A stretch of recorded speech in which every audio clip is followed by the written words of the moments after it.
मैं लुकमान आपका इस्तकबाल करता हूं आपके अपने चैनल दबी आवाज में। जैसा कि आपको पता है कि जैसे जैसे लोकसभा इलेक्शन करीब आता जा रहा है, वैसे वैसे लोगों में उथल पुथल, लोगों में चहलकदमी, लोगों में सियासत को लेकर जानकारी जानने की उमंग, जानने की जोश धीरे धीरे बढ़ रही है। ऐसे में हमारे झारखंड के राजमहल लोकसभा में किस तरह से क्या स्थिति है, इसी चीज को हम आप तक पहुंचाने के लिए, दर्शाने के लिए आए हुए हैं।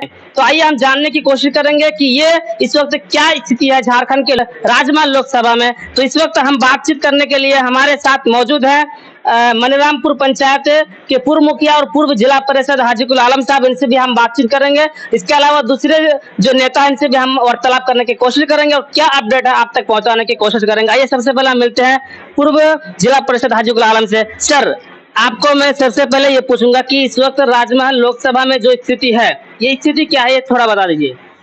सबसे पहले मैं आपको धन्यवाद देता हूं, आपका चैनल को धन्यवाद देता हूं कि आपके माध्यम से हम ये बताना चाहते हैं कि राजमहल लोकसभा क्षेत्र के लोगों ने इस बार बदलाव चाहता है। बदलाव इसलिए चाहता है कि 10 साल के दरमियान हमारे लोकसभा क्षेत्र के सांसद विजय हांसदा जी नहीं बराबर के काम किया है।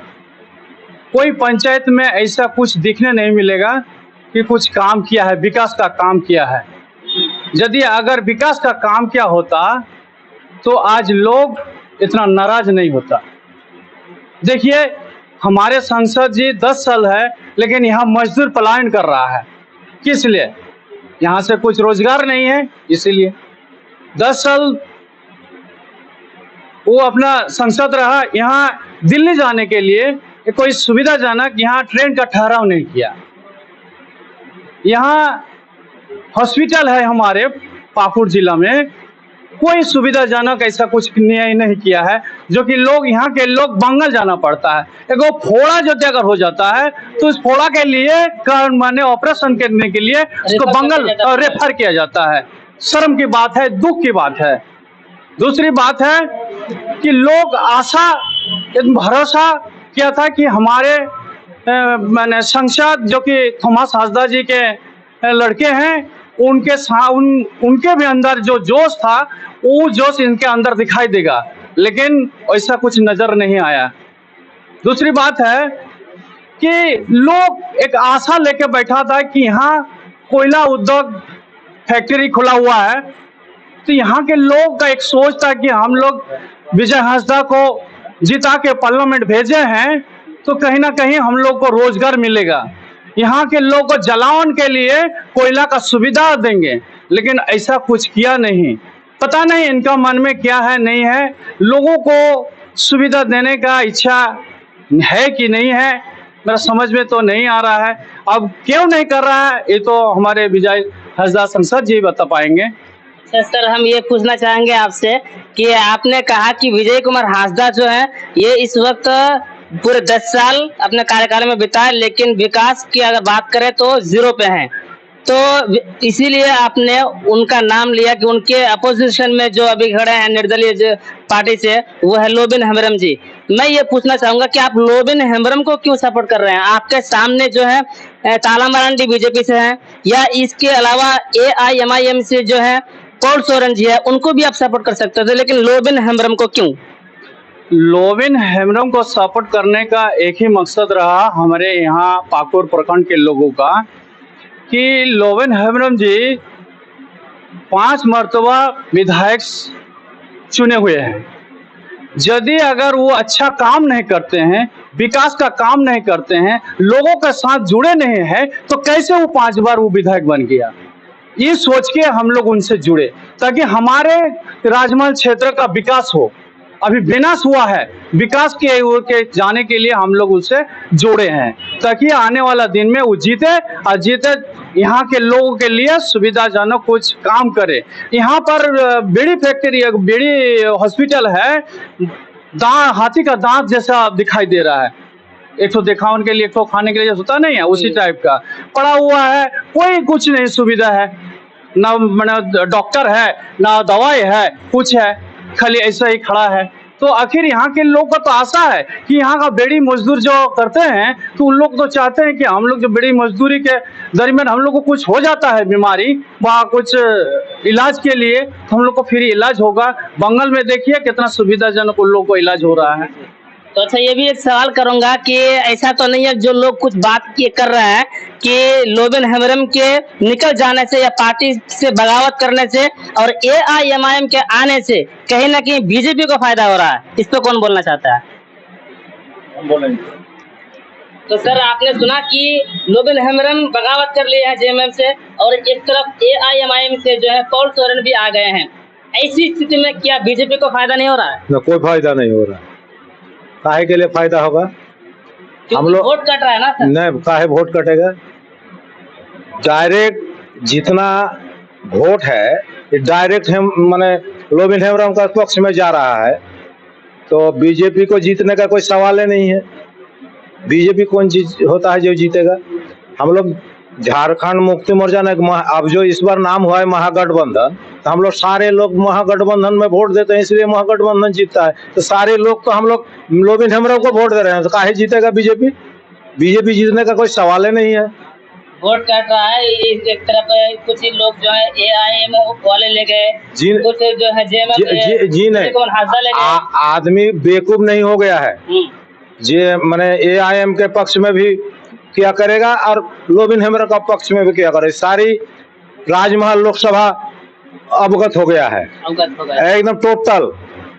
तो आप लोगों का साफ शब्दों में ये कहना है कि इस बार जो है लोबिन हेम्ब्रम इस राजमहल लोकसभा में अपना परचम लहराएंगे, अपनी जीत हासिल करेंगे, है ना?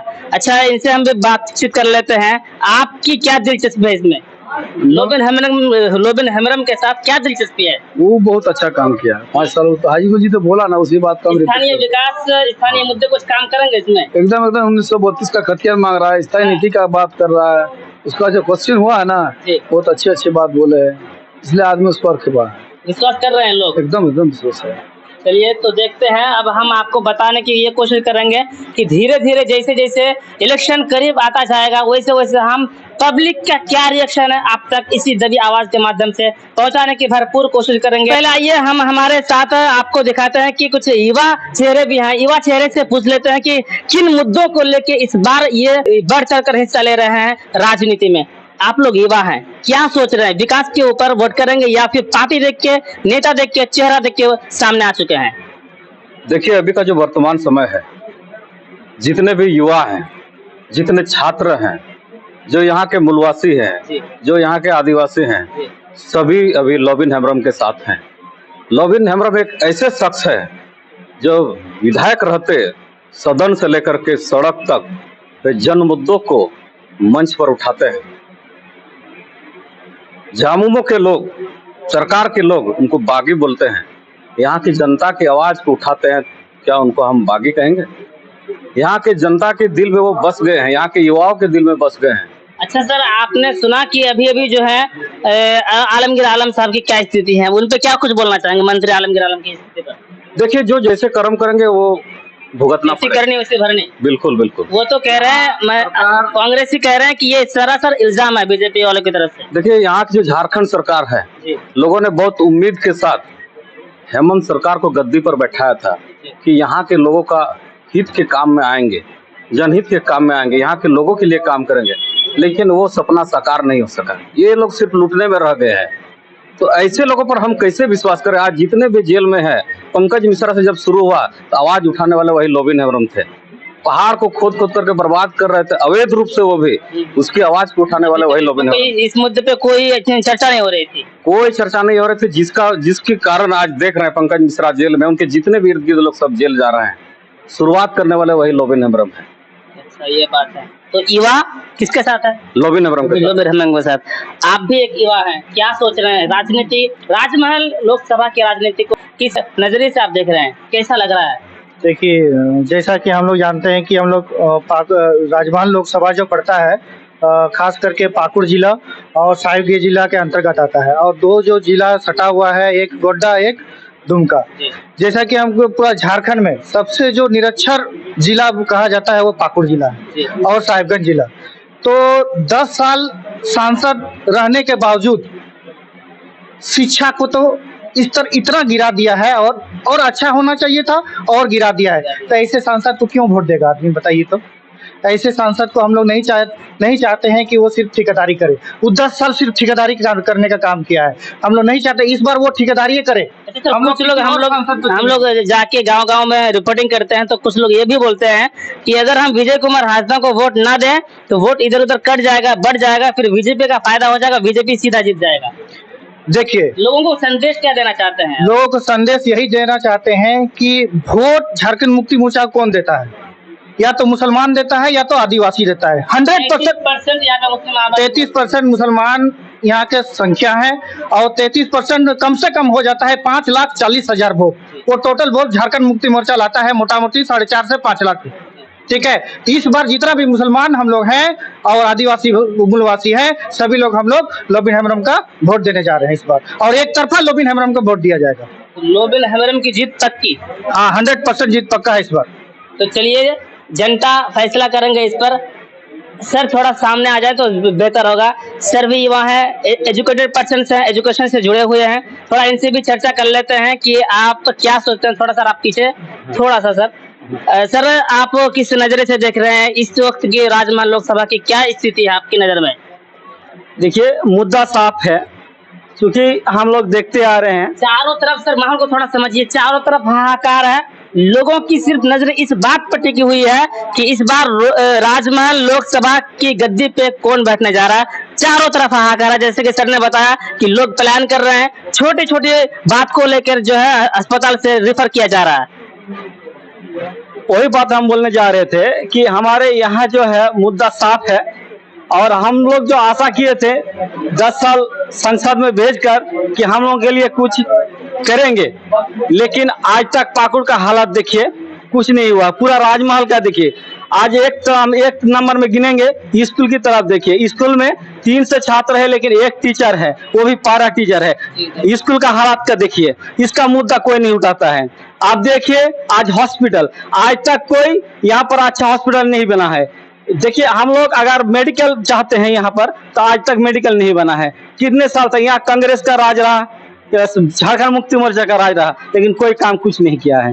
पानी का हालत देखिए, बिजली का देखिए, आज तक सुधार नहीं हुआ है। तो ये मुद्दा है, बहुत सारा मुद्दा है। हम लोग जो दिल्ली भेजते हैं, जो हम लोगों के साथ कुछ होता है यहाँ पर, तो वहाँ सांसद कुछ बोलेंगे, वो भी आज तक हम लोग नहीं देखे हैं। तो संसद कौन चीज के लिए है? हम लोग वो लोग अगर चाहते तो आज हमारे पाकुड़ डिजिटल हो जाता हर जगह, लेकिन ऐसा कुछ नहीं हुआ है। सब लूट का काम हुआ है, आप में जेब भरने का काम किया हुआ है, और लोगों का कुछ भी विकास नहीं हुआ है। अब मैं यही तक खत्म करना चाहता हूँ। और हमारे नवीन हेम्ब्रम जी एक सादा सीधा आदमी है। आप कोई भी आदमी जाइए, छोटा से बड़ा आदमी जाइए, वो आराम से आपसे बात करेंगे। लेकिन विजय हाथरस जी से मिलने के लिए जाइएगा तो वो उसके जो एक आदमी गांव का है उसी आदमी से बात करेंगे, बाकी दूसरे आदमी से मिलने के लिए उसके पास टाइम नहीं है। 2-4 घंटे के लिए उसको आपको बैठा के रख देगा, वो आराम से बाबू आएंगे 4 घंटे बाद। शुक्रिया सर, नहीं चाहिए। शुक्रिया sir. Point to be noted please कि लोबिन हेम्ब्रम के अंदर सादगी है और विजय कुमार हांसदा के अंदर